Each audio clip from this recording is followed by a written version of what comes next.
Hi friends, it's me Priya Hariprasad. Welcome to the world of economics and welcome to my channel. Hope that you all are doing good. ഇന്ന് നമ്മളിവിടെ discuss ചെയ്യാൻ പോകുന്നത് circular flow of income and expenditure of two sector മോഡലിലുള്ള circular flow of income and expenditure ആണ് നമ്മളിവിടെ discuss ചെയ്യാൻ പോകുന്നത്.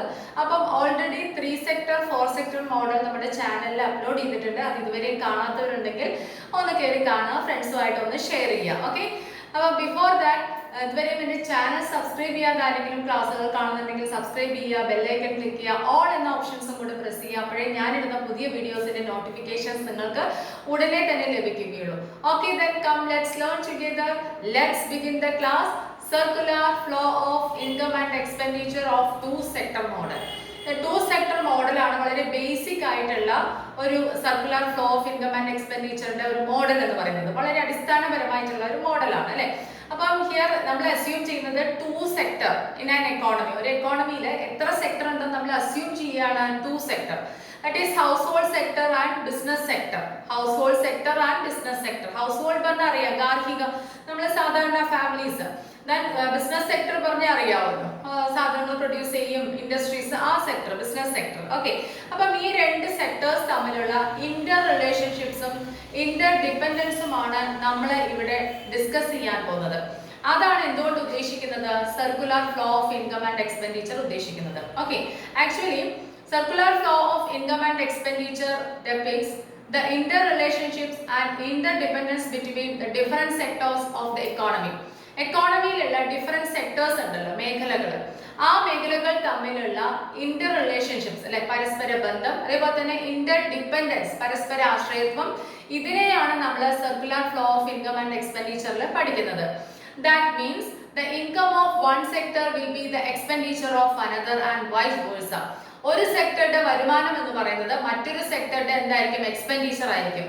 അതേപോലെ മറ്റൊരു സെക്ടറുടെ എക്സ്പെൻഡിച്ചർ എന്ന് പറയുന്നത് വേറൊരു സെക്ടറുടെ ഇൻകം ആയിരിക്കും. നേരെ തിരിച്ച് ഇപ്പൊ ഹൗസ് ഹോൾഡ് സെക്ടർ എന്തെങ്കിലും ചെലവാക്കുന്നുണ്ടെങ്കിൽ, എക്സ്പെൻഡിച്ചർ അവർക്ക് വരുന്നുണ്ടെങ്കിൽ, അത് ആർക്ക് വരുമാനമാണ്? ബിസിനസ് സെക്ടറിന് വരുമാനമാവും. കാരണം ബിസിനസ് സെക്ടറിൽ നിന്ന് ഹൗസ് ഹോൾഡ് സെക്ടർ സാധനങ്ങളൊക്കെ വാങ്ങിക്കുന്നു. അപ്പൊ പൈസ എങ്ങോട്ടാ പോണത്? ഹൗസ് ഹോൾഡ് സെക്ടറിൽ നിന്നും ബിസിനസ് സെക്ടറിലേക്ക്. അപ്പം ആ സമയത്ത് എന്താ പറയാ, ഹൗസ് ഹോൾഡ് സെക്ടറിന് അത് എക്സ്പെൻഡിച്ചർ ആണ്, പക്ഷെ അത് ഇൻകം ആണ്. സെയിം ടൈം അത് ആർക്ക് ഇൻകം ആണ്? ബിസിനസ് സെക്ടറിന്. അതേപോലെ ബിസിനസ് സെക്ടർ എന്ത് ചെയ്യുന്നു? ലേബറും അതേപോലെ തന്നെ എന്താ പറയാ ക്യാപിറ്റൽ അല്ലെങ്കിൽ എന്താ പറയാ ലാൻഡ്, ഇതെല്ലാം എവിടെ നിന്ന് എടുക്കുന്നു? ഹൗസ് ഹോൾഡ് സെക്ടറിൽ നിന്നും എടുക്കുന്നു, ഹയർ ചെയ്യുന്നു. ആ സമയത്ത് ഹൗസ് ഹോൾഡ് സെക്ടറിലേക്ക് വരുമാനം പോവും. ആരിൽ നിന്ന്? ബിസിനസ് സെക്ടറിൽ നിന്ന്. ശരിയല്ലേ? കാരണം ബിസിനസ് സെക്ടർ എന്ത് പ്രൊവൈഡ് ചെയ്യണം? ഫാക്ടർ പേയ്മെന്റ്സ് പ്രൊവൈഡ് ചെയ്യണം അല്ലെ. House hold sector factor services അവർക്ക് കൊടുക്കുന്നു, എന്ന് വെച്ചാൽ ജോലിക്ക് ആയിട്ട് ലേബേഴ്സ് പോകുന്നു, അതേപോലെ തന്നെ ക്യാപിറ്റൽ കൊടുക്കുന്നു, ലാൻഡ് കൊടുക്കുന്നു. അപ്പൊ ഇതിനെല്ലാം ഒരു റെമ്യൂണറേഷൻ ഉണ്ട് അല്ലെ. ലേബർക്കാണെങ്കിൽ വേജ് അല്ലെങ്കിൽ സാലറി, ലാൻഡിനാണെങ്കിൽ റെന്റ്, ക്യാപിറ്റലിനാണെങ്കിൽ ഇൻട്രസ്റ്റ്. ഇനി അഥവാ ഒരു ഓൺട്രപ്രണർ ആയിട്ടാണ് നമ്മൾ പോകുന്നതെങ്കിൽ നമുക്ക് എന്ത് കിട്ടും? പ്രോഫിറ്റ് കിട്ടും. അപ്പം ഈ ഫാക്ടേഴ്സ് ഒക്കെ നമ്മൾ ഹൗസ് ഹോൾഡ് സെക്ടർ പ്രൊവൈഡ് ചെയ്യും ടു ബിസിനസ് സെക്ടർ. ബിസിനസ് സെക്ടറിലേക്ക് ഹൗസ് ഹോൾഡ് സെക്ടറിൽ ഫാക്ടേഴ്സ് ഒക്കെ പ്രൊവൈഡ് ചെയ്യുകയും അതിന് പകരമായിട്ട് ഫാക്ടർ പേയ്മെന്റ്സ് എന്ന് വെച്ചാൽ അതിന് പ്രൈസ് കൊടുക്കണമല്ലോ അല്ലെ. അത് ആര് കൊടുക്കുന്നു? ബിസിനസ് സെക്ടർ ഹൗസ് ഹോൾഡ് സെക്ടറിന് കൊടുക്കുന്നു. അങ്ങനെ കൊടുക്കുന്ന സമയത്ത് ബിസിനസ് സെക്ടറിന് അത് എന്താണ്? എക്സ്പെൻഡിച്ചർ ആണ്, പക്ഷെ അത് ആർക്ക് ഇൻകം ആണ്? ഹൗസ് ഹോൾഡ് സെക്ടറിന് ഇൻകം ആണ്. അപ്പൊ നമുക്ക് മനസ്സിലാവുന്നുണ്ട് അല്ലെ, ഈ circular flow of income and expenditure expresses or explains the relationship between എങ്ങനെയുള്ള റിലേഷൻ ആണ്? Inter relationship and Inter dependence between the different sectors of the economy. ഒരു സെക്ടർ ഇല്ലാതെ ഒരു സെക്ടർ എക്സിസ്റ്റ് ചെയ്യില്ല, മനസ്സിലായി? അപ്പൊ രണ്ടുപേരും അങ്ങോട്ടും ഇങ്ങോട്ടും ഡിപെൻഡഡ് ആണ്, ഇന്റർ റിലേറ്റഡ് ആണ്. ഒരു സെക്ടറുടെ income, the income of one sector will be the expenditure of another sector. ഇതാണ് എന്തിനകത്ത് എക്സ്പ്ലെയിൻ ചെയ്യുന്നത്?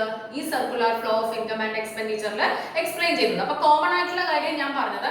അപ്പൊ നമ്മൾ ഇവിടെ അസ്യൂം ചെയ്യുന്നത് രണ്ട് സെക്ടേഴ്സ് ആണ്.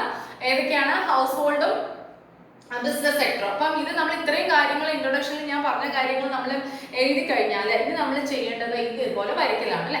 വരയ്ക്കുന്നത് വളരെ ഇമ്പോർട്ടന്റ് ആണ്. സർക്കുലർ ഫ്ലോ ഇങ്ങനെ വരച്ച് തന്നെ നമുക്ക് കാണാം അല്ലെ. ചാക്രിക പ്രവാഹമാണ്. പണം ഇങ്ങനെ ചക്രം പോലെ ഒരു സെക്ടറിൽ നിന്ന് ഈ സെക്ടറിലേക്ക് അത് ഇങ്ങനെ കറങ്ങിക്കൊണ്ടിരിക്കുന്നു. അത്രേ ഉള്ളൂ ഇതിനകത്ത് അല്ലെ. അതാ ഉദ്ദേശിക്കുന്നത്. അപ്പൊ ഇവിടെ നോക്കിക്കോളൂ, ഇവിടെ 2 sectors are the house hold sector and business sector. ഇത് ഒരു ഡിഫറൻറ്റ് സെക്ടർ അല്ല, ജസ്റ്റ് ഫിനാൻഷ്യൽ മാർക്കറ്റ് ആണ്. നിങ്ങൾ വരയ്ക്കുന്ന സമയത്ത് വേണമെങ്കിൽ ഇതിനെ ഒഴിവാക്കിയിട്ട് വേണമെങ്കിൽ വരയ്ക്കും. ഇപ്പൊ ഞാൻ ഫിനാൻഷ്യൽ മാർക്കറ്റും കൂടെ ഇവിടെ ഉണ്ട് എന്ന് അസ്യൂം ചെയ്യുന്നു, പക്ഷെ അതൊരു വേറൊരു സെക്ടർ അല്ല ഇവിടെ ഉദ്ദേശിക്കുന്നത്. ജസ്റ്റ് ഒരു മീഡിയേറ്റർ ആയിട്ട് നിൽക്കുകയാണ്. അതായത് ഇവിടെ നിന്ന് ഹൗസ് ഹോൾഡ്സിന്റെ സേവിങ് ഇങ്ങോട്ട് വന്ന് ഇൻവെസ്റ്റ്മെന്റ് ആയിട്ടൊക്കെ ഇങ്ങോട്ട് പോവില്ലേ, അങ്ങനെ ഒരു മീഡിയേറ്റർ ആയിട്ട് പറയുന്നത്. നിങ്ങൾ ഇതില്ലാതെ ജസ്റ്റ് വരയ്ക്കുകയാണെങ്കിലും circular flow of income and expenditure 2 sector model okay ആവും കേട്ടോ. അപ്പൊ ഞാൻ ഇതോടുകൂടി പറഞ്ഞത് ചില ടെക്സ്റ്റുകളിൽ ഫിനാൻഷ്യൽ മാർക്കറ്റ് പറഞ്ഞിട്ടുണ്ട്. അത് കാരണം വേറൊന്നുമല്ല, ഇതിനെല്ലാം ഒരു ഇടനിലക്കാരൻ ആരാണ്? ഫിനാൻഷ്യൽ മാർക്കറ്റ്, ബാങ്കിങ് ഇൻസ്റ്റിറ്റ്യൂഷൻസ് ഉണ്ട് അല്ലേ, ശരിയല്ലേ? അപ്പം അതും കൂടെ നമ്മൾ പറഞ്ഞു തരണം, അങ്ങോട്ട് വരച്ചാണ് കേട്ടോ, കൺഫ്യൂഷൻ വരരുത്. അപ്പൊ ഇവിടെ മെയിൻ ആയിട്ട് 2 sectors, there are 2 sectors in an economy, house hold sector and business sector. ഇവിടെ നോക്കിക്കോളൂ, ഈ ഹൗസ് ഹോൾഡ് സെക്ടറിൽ നിന്നും ഫാക്ടർ സർവീസസ് ഇങ്ങോട്ടേക്ക് പോകുന്നു അല്ലെ. ഫാക്ടർ സർവീസസ് എന്ന് പറയുമ്പോൾ ലേബർ ആയിട്ടായിരിക്കാം, ലാൻഡ് കൊടുക്കാം, ചിലപ്പം അല്ലെ ക്യാപിറ്റൽ കൊടുക്കാം, എന്ത് വേണമെങ്കിലും കൊടുക്കാം. അപ്പം ഹൗസ് ഹോൾഡ് സെക്ടറിൽ നിന്ന് ആരോ മാർക്ക് ശ്രദ്ധിക്കണം, ബിസിനസ് സെക്ടറിലേക്ക് ഇത്രയും സാധനങ്ങൾ പ്രൊവൈഡ് ചെയ്യുന്നു, തൊഴിലാളികളെ, മൂലധനത്തിനെ, എന്ത് വേണമെങ്കിലും പ്രൊവൈഡ് ചെയ്യുന്നു. അതിന് തിരിച്ച് ആരോ ഇങ്ങോട്ട് വരുന്നുണ്ടോ, അതിന് തിരിച്ച് ഫാക്ടർ പേയ്മെന്റ്സ് ആര് കൊടുക്കുന്നു? ബിസിനസ് സെക്ടർ എങ്ങോട്ടേക്ക് കൊടുക്കുന്നു? ഹൗസ് ഹോൾഡ് സെക്ടറിലേക്ക് കൊടുക്കുന്നു. റെന്റ് ആയിട്ടോ, വേജ് ആയിട്ടോ, ഇൻട്രസ്റ്റ് ആയിട്ടോ, പ്രോഫിറ്റ് ആയിട്ടോ, എന്തായിട്ടും കൊടുക്കുന്നു, ശരിയല്ലേ? ഫാക്ടർ പേയ്മെന്റ് എന്ന് പറഞ്ഞാൽ അത് തന്നെയല്ലേ? ഓക്കെ. അപ്പം ഈ ഫാക്ടർ സർവീസസ് ഇങ്ങോട്ട് കൊടുക്കുന്നു, അതിന് പകരമായിട്ട് അതിന് ഈക്വൽ ആയിട്ടുള്ള ഫാക്ടർ പേയ്മെന്റ് ഇങ്ങോട്ടേക്ക് കൊടുക്കുന്നു, ശരിയല്ലേ? അതേപോലെ ഇനി താഴെ നോക്കിക്കോളൂ, എന്താ സംഭവിക്കുന്നത്? ഈ ബിസിനസ് സെക്ടർ ഹൗസ് ഹോൾഡ് സെക്ടറിന് ഗുഡ്സ് ആൻഡ് സർവീസസ് പ്രൊവൈഡ് ചെയ്യണം എന്ന് വെച്ചാൽ നമ്മൾ എവിടെന്നാ സാധനങ്ങളും സേവനങ്ങളും വാങ്ങിക്കുന്നത്? ഹൗസ് ഹോൾഡ് സെക്ടർ എവിടെന്നാ വാങ്ങിക്കുന്നത്? ബിസിനസ് സെക്ടറിൽ നിന്നും അല്ലേ, ശരിയല്ലേ? ഇൻഡസ്ട്രീസ് ബിസിനസ്സിൽ നിന്നും നമ്മൾ വാങ്ങിക്കുന്നത്. അപ്പൊ അവര് സാധനങ്ങൾ നമുക്ക് പ്രൊവൈഡ് ചെയ്യുന്നു, അതിന് പകരമായിട്ട് ഹൗസ് ഹോൾഡ് സെക്ടർ തിരിച്ച് അങ്ങോട്ടേക്ക് ആരോ കണ്ടോ എന്താ കൊടുക്കുന്നത്? കൺസംഷൻ എക്സ്പെൻഡിച്ചർ എന്ന് വെച്ചാൽ ആ സാധനങ്ങളുടെ വില, prices of goods and services. Business sector provide ചെയ്യുന്ന ഈ സാധനങ്ങൾക്കും സേവനങ്ങൾക്കും നമ്മൾ പകരമായിട്ട് എന്ത് കൊടുക്കുന്നു? തിരിച്ച് പ്രൈസ് കൊടുക്കുന്നു. അത് നമ്മുടെ എക്സ്പെൻഡിച്ചർ ആണ്, പക്ഷെ അത് ആർക്ക് ഇൻകം ആണ്?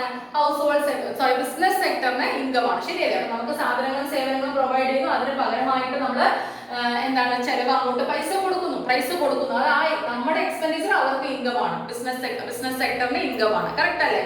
അപ്പം ഇങ്ങനെയാണ്. അപ്പം ഈ ഇവിടുത്തെ റിലേഷൻ ഫാക്ടർ സർവീസ് കൊടുക്കുന്നു, അതിന് പകരം ഇവർക്ക് വരുമാനം കിട്ടുന്നു, അത് എന്തായിട്ടോ. അതേപോലെ ഇവിടെ goods and services business sector കൊടുക്കുന്നു, അതിന് പകരമായിട്ട് നമ്മൾ വില കൊടുക്കുന്നു, അത് ആർക്ക് വരുമാനം? ബിസിനസ് സെക്ടർക്ക് വരുമാനം. അപ്പൊ ഇങ്ങനെ ഈ ഒരു സെക്ടറിൽ നിന്നും വേറൊരു സെക്ടറിലേക്ക് ഇൻകവും എക്സ്പെൻഡിച്ചറും ഇങ്ങനെ ഫ്ലോ ചെയ്തുകൊണ്ടിരിക്കുകയാണ്. ഒരു സെക്ടറുടെ ഇൻകം മറ്റൊരു സെക്ടറുടെ വരുമാനമായിരിക്കും. അപ്പൊ ഒരു സെക്ടർ ഇല്ലാതെ, without one sector another sector can't exist, നിലനിൽക്കാൻ കഴിയില്ല അല്ലെ? ഒരു സെക്ടർ ഇല്ലെങ്കിൽ വേറൊരു സെക്ടറിന് എന്ത് ചെയ്യാൻ കഴിയില്ല? നിലനിൽക്കാനായിട്ട് കഴിയില്ല. അപ്പം അത് ഡെപിക്ട് ചെയ്ത്, അത് വരച്ചു കാണിക്കുന്നതാണ് circular flow of income and expenditure. നമ്മൾ ഇവിടെ പറഞ്ഞത് ബേസിക് ആയിട്ടുള്ള മോഡലായിട്ടുള്ള 2 സെക്ടർ മോഡലാണ്. അപ്പൊ നമ്മുടെ ചാനലിൽ തന്നെ നിങ്ങൾ സെർച്ച് ചെയ്ത് നോക്കുക, ബൈ പ്രിയ ഹരിപ്രസാദുമായിട്ട് 3 സെക്ടർ 4 സെക്ടർ മോഡൽ ഉണ്ട്, ഒരുമിച്ചാണ് ഞാൻ അത് പറഞ്ഞിരിക്കുന്നത്. അപ്പം അത് കാണാത്തവരുണ്ടെങ്കിൽ അത് കാണുകയും വേണം. ഈ വീഡിയോ മാക്സിമം എല്ലാവർക്കും ഷെയർ ചെയ്യുക. വീണ്ടും അടുത്ത ക്ലാസ്സിലൂടെ കാണാം. Thank you.